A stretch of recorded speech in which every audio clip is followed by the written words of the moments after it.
민주당의 총괄선대본부장이었던 송영길 의원이 이런 분위기에 좀 찬물을 끼얹는 발언을 했다가 사과하는 해프닝이 있었는데요. 자, 먼저 이런 얘기를 했기 때문입니다. 네, 바로 안철수 후보 의원직을 사퇴했고 대선에서 3등으로 졌다. 정계 은퇴해라라는 말을 9일 바로 대선 당일이죠. 그날 결과가 거의 나오고 있는 그 시간에 바로 이 말을 했습니다. 그게 논란이 컸어요. 그래서 저 얘기가 나오자 이제 뭐 인터넷을 비롯해서 비난이 좀 승자로서의 아량도 그렇고 저런 얘기를 해야 되겠느냐라고 했는데 사실 안철수 후보는 그날 국민의당사에 밤에 나와서 이렇게 얘기를 했었거든요. 그때 얘기를 들어보겠습니다. 저는 패배했지만 좌절하지 않을 것입니다. 오히려 패배의 경험을 대한민국의 변화와 미래를 위한 자산으로 만들기 위해 더욱 노력할 것입니다. 대표님 향후 거쳐야 될 재충전 시간을 당분간 가지겠습니다. 그 말씀은 좀 다시 해명을 드리겠습니다. 예. 그 말씀은 제가 수정을 한다고 말씀을 드렸고요. 예. 선거 전에 여파 완전히 당선 확정되기 전에 했던 말씀이었고 여러 가지 예. 를 드린 것 죄송하게 생각하고 잘 이 시기를 슬기롭게 극복해서 더 큰 분으로 성장하기를 기원합니다. 네, 어쨌든 뭐 이렇게 해서 급히 또 급고 사과를 하는 모양새였는데 그나마 빨리 봉합이 좀 되는 셈이 아닌가요? 어떻습니까? 그렇죠. 이제 사과 때문에 봉합은 됐는데 사실 부적절한 발언이죠. 저런 발언을 할 이유가 없었는데 필요도 없었고. 근데 이유는 그거 같아요. 제가 판단컨대 송영길 선대본부장이 저런 발언을 한 거는 뭐냐면 안철수 전 후보죠. 후보가 없으면 국민의당과의 합당이 훨씬 쉬워질 거라는 생각을 갖고 저런 발언을 한 거거든요. 네. 근데 그렇게 되면 국민의당 입장에서 얼마나 그게 자존심 상하는 일이겠습니까? 네. 너희는 적으니까 우리 쪽으로 들어와 이런 얘기밖에 안 되는 거니까 네네. 상당히 부적절한 발언이고요. 다행히 그 발언이 나가서 문제가 되니까 사과를 한 건 참 잘한 겁니다. 그래야 더 이상의 여론에 어떤 부정적 영향을 미치지 않기 때문에 예. 그러나 저런 말을 안 했으면 더 좋을 뻔했는데 네. 그러니까 민주당의 속내가 그대로 드러났다고 볼 수 있겠죠. 국민의당에 대해서 어쨌든 합당이 필요하다고 생각하는 왜냐하면 지금 국정 동력을 얻기 위해서는 국회가 도와줘야 되는데 지금 여소야대 국면에서 국민의당이 도움이 없으면 절대로 지금 하나도 일을 해나가기가 어려운 상황이에요. 네네. 그런 상황을 조급함의 표현으로 나타난 게 아닌가 하는 생각이 듭니다. 네, 지금 말씀하신 것처럼 국정 운영을 위해서는 국민의당의 도움이 필요한 상황인데 오히려 근데 정계 은퇴해라 이런 발언은 국민의당 도움을 받기가 힘들어지게 만드는 거 아닌가요? 위로와 덕담을 해도 시원찮을 판에 어떻게 보면은 뭐 상처에다 소금 뿌리는 격이 됐죠. 네네. 근데 어제 문재인 대통령도 그 국회 취임사에서 저는 가장 눈에 띄는 것은 겸손한 권력으로 가겠다. 과거에 권력이 군림하는 권력, 갑질 권력이라면은 문재인 정권에서는 겸손한 권력, 낮은 권력으로 가겠다는 그런 그 대통령의 어떤 국정 철학이랄까 정치 철학과도 좀 배치되는 그런 얘기고 방금 말씀하신 대로 아마 뭐 안철수 전 후보. 전 후보에 대한 얘기가 뭐 민주당의 어떤 속내 이것을 좀 성급하게 조급하게 드러낸 것 아닌가 그렇게 보여지는데 본인이 사과를 했습니다마는 여러 가지로 볼 때 매우 부적절한 그런 발언이었던 것 같습니다. 네. 선거 패배의 책임을 지고 이제 대표직을 내놓은 박지원 전 국민의당 대표에게도 아마 송 본부장이 전화를 한 것 같습니다. 그래서 SNS에 이런 글을 박지원 전 대표가 올렸거든요. 자, 보시면요.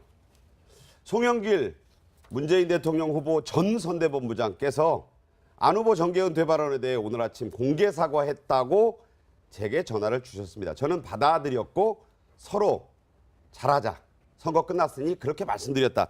자, 박지원 의원의 이 전 대표의 얘기를 보면 어쨌든 국민의당의 좀 앞길이 기로에 섰다 이런 느낌은 들어요. 그렇죠. 그래서 이제 내년 6월에 이제 지방선거가 있으니까 이제 그 국회의원들은 다음번 자기 그 총선에서 생존할 거 이게 개인적으로는 최대의 관심사 아니겠습니까? 그리고 지방선거는 총선의 전초전이고. 전초전이고 사실 그 지방선거 그 뭐 광역 의원들, 기초 의원들 뭐 거의 기초자치단체장들이 네. 국회의원들이 그 공천에 상당한 영향력을 발휘하기 때문에 그렇죠. 사실상 자기 선거 참모들이거든요. 그래서 그 3년 후에 총선을 같이 치러줄 그 사람들을 뽑는 선거로 이제 국회의원들에게는 인식이 되는 거죠. 그렇죠. 그러다 보니까 이번에 이제 호남 투표율이 예상보다 기대보다 저조하니까 이제 네. 흔들린 거죠. 예, 흔들리면서 이제 그 민주당과의 재합당 뭐 얘기가 좀 나오지 않겠나 이런 설도 있습니다만 네네. 근데 또 다르게 생각하면요. 문재인 대통령이 내년 지방선거 때 개헌 뭐를 하기로 했죠? 국민투표를 하기로 했잖아요. 선거 공약으로 네, 내걸었어요. 선거 공약으로 내걸었어요. 그다음에 국회 그 개헌특위 와서도 분명히 이렇게 공언을 하시고 약속을 했단 말이에요. 네네. 그렇다면은 내년에 이게 개헌이 어떤 방향으로 되는지 또 선거구제 국회의원 선거구제 개편이 어떻게 되는지 이런 거에 따라서 아마 국민의당 내부에서 개헌과 이런 걸 통해서 독자 생존을 모색하자는 파와 아니다. 민주당하고 다시 통합하는 것만이 생존을 위한 가장 확실한 길이다. 이렇게 생각하는 파로 자연스럽게 이렇게 나눠질 가능성도 좀 이른바 뭐 자강파와 통합파 네. 이런 말도 나오고 있습니다만. 네, 지금 그럼 당내에서 그런 뭐 여러 가지 의견이 나올 가능성이 큰데 내분이 있을 가능성도 있고요. 그런 가능성이 큰데 지금 국민의당의 안철수 전 후보 같은 경우에는 재충전의 시간을 갖겠다 이렇게 얘기를 했거든요.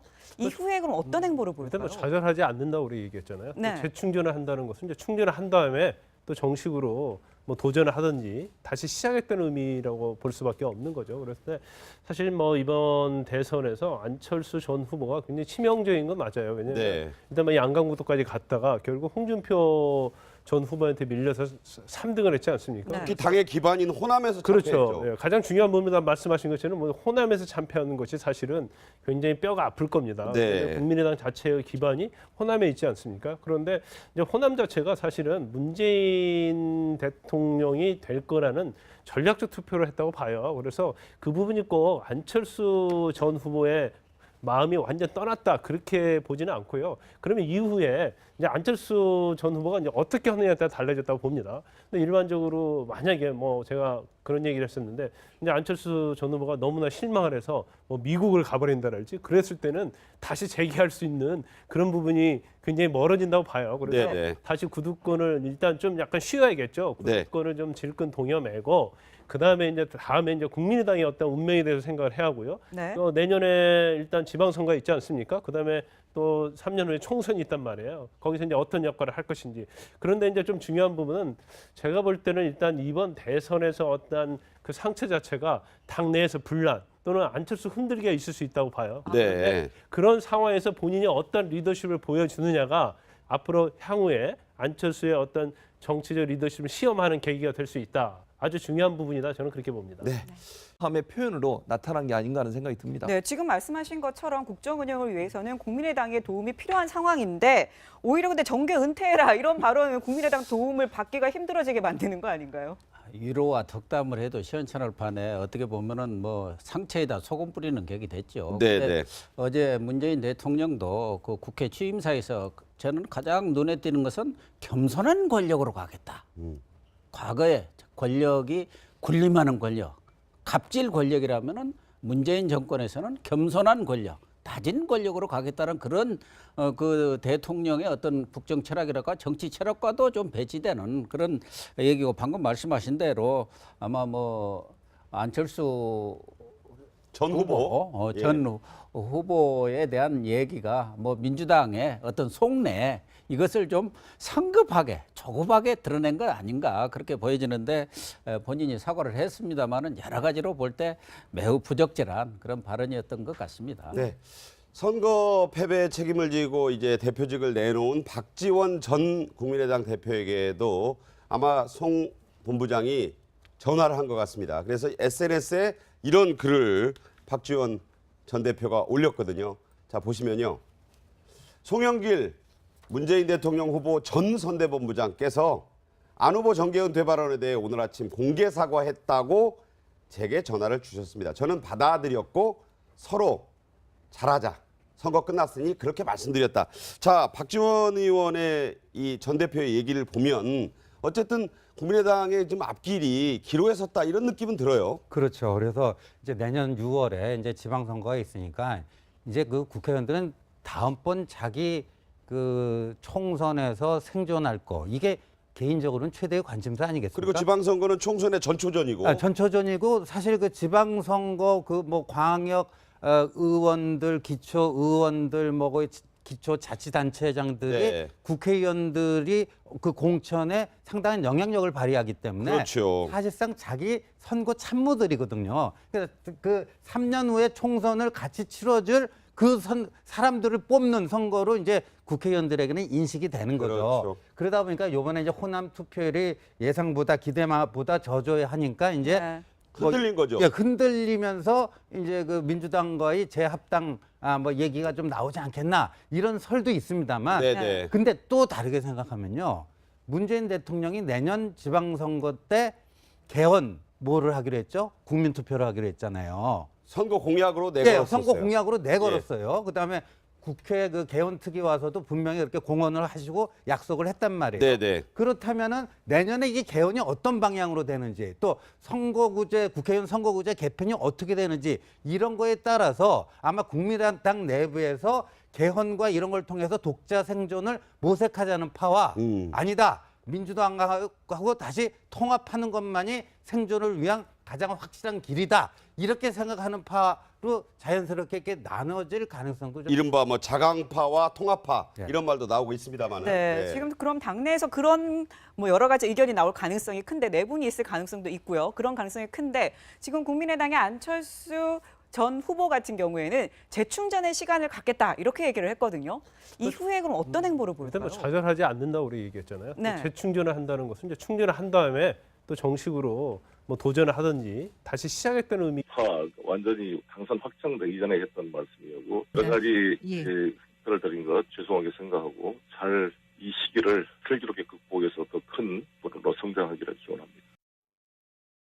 네, 어쨌든 뭐 이렇게 해서 급히 또 급고 사과를 하는 모양새였는데 그나마 빨리 봉합이 좀 되는 셈이 아닌가요? 어떻습니까? 그렇죠. 이제 사과 때문에 봉합은 됐는데 사실 부적절한 발언이죠. 저런 발언을 할 이유가 없었는데 필요도 없었고. 근데 이유는 그거 같아요. 제가 판단컨대 송영길 선대본부장이 저런 발언을 한 거는 뭐냐면 안철수 전 후보죠. 후보가 없으면 국민의당과의 합당이 훨씬 쉬워질 거라는 생각을 갖고 저런 발언을 한 거거든요. 네. 근데 그렇게 되면 국민의당 입장에서 얼마나 그게 자존심 상하는 일이겠습니까? 네. 너희는 적으니까 우리 쪽으로 들어와 이런 얘기밖에 안 되는 거니까 네네. 상당히 부적절한 발언이고요. 다행히 그 발언이 나가서 문제가 되니까 사과를 한 건 참 잘한 겁니다. 그래야 더 이상의 여론에 어떤 부정적 영향을 미치지 않기 때문에 예. 그러나 저런 말을 안 했으면 더 좋을 뻔했는데 네. 그러니까 민주당의 속내가 그대로 드러났다고 볼 수 있겠죠. 국민의당에 대해서 어쨌든 합당이 필요하다고 생각하는 왜냐하면 지금 국정 동력을 얻기 위해서는 국회가 도와줘야 되는데 지금 여소야대 국면에서 국민의당이 도움이 없으면 절대로 지금 하나도 일을 해나가기가 어려운 상황이에요. 네네. 그런 상황을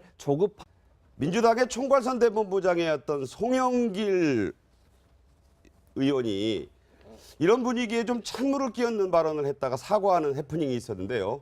자, 먼저 이런 얘기를 했기 때문입니다. 네, 바로 안철수 후보 의원직을 사퇴했고 대선에서 3등으로 졌다. 정계 은퇴해라라는 말을 9일 바로 대선 그제, 당일이죠. 그날 결과가 거의 나오고 있는 그 시간에 바로 이 말을 했습니다. 그게 네. 논란이 컸어요. 그래서 저 얘기가 나오자 이제 뭐 인터넷을 비롯해서 비난이 좀 승자로서의 아량도 그렇고 저런 얘기를 해야 되겠느냐라고 했는데 사실 안철수 후보는 그날 국민의당사에 밤에 나와서 이렇게 얘기를 했었거든요. 그때 얘기를 들어보겠습니다. 저는 패배했지만 좌절하지 않을 것입니다. 오히려 패배의 경험을 대한민국의 변화와 미래를 위한 자산으로 만들기 위해 더욱 노력할 것입니다. 대표님 향후 거쳐야 될 재충전 시간을 당분간 가지겠습니다.